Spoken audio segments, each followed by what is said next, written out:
Hello, sometimes the United States and its allies have military relationships that are difficult to understand. For example, with Japan, the United States does not allow Japan to establish and own its own military. Meanwhile, with South Korea, the United States does not give this country full control over its national military. Why is the military of a powerful nation like South Korea under the leadership of the United States? Let's find out together. Up until the present moment, South Korea has the right to control its military activities, but only during peacetime. If a war breaks out, the United States will take over this force. This arrangement is unique to the US-South Korea alliance. It is reflected in the structure of the Combined Forces Command, the alliance's Warfighting Command, which is headed by a US 4-star general while a South Korean 4-star general serves as deputy commander. In the event of war, the U.S. combatant commander would be able to direct, organize, employ, assign command functions to, or suspend the duty of subordinate South Korean commanders and forces. But this control has limits. The commander is subject to the authority of both the US and Korean presidents, who are the national command authorities. This restricts his or her ability to make unilateral decisions for both the United States and South Korea. So the question that many people wonder is why South Korea would give the United States the right to command its military. The answer is that before the Korean War broke out, South Korea felt that its military was still young and needed to be led and protected by the US military. Therefore, at that time, South Korean President Syngman Rhee granted control of the South Korean military to General Douglas MacArthur, the commander of the United Nations Command. However, after the Korean War ended, the Armistice Agreement stipulated that South Korean forces would still be under the operational control of the UNC commander. Why does the U.S. want to command the South Korean military? It's because the US does not want to be drawn into any conflict that may arise between South Korea and North Korea. By 1994, a new agreement allowed South Korea to operate its military during peacetime. However, in the event of war, the US will take over that force, and this regulation is still in effect today. Experts evaluate this as a very peculiar military cooperation relationship.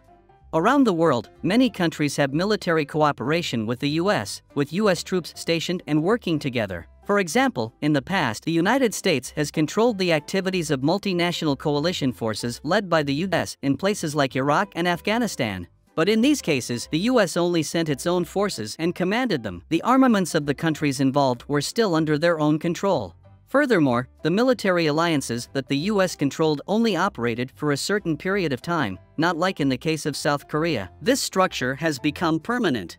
So how do the people of South Korea feel about their country's situation? Granting control of their military to another country?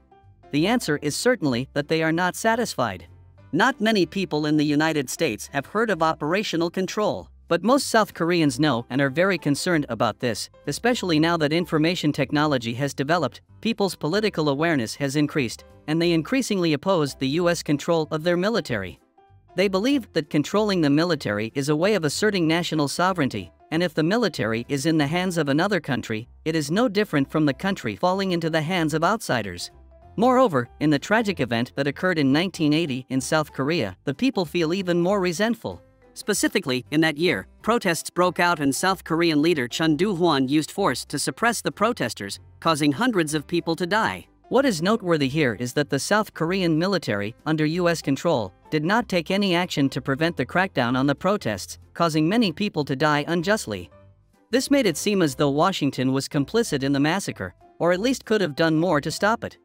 And no matter what, they also realized that regaining control of their military is extremely important. But can South Korea regain this right? And how can South Korea do that?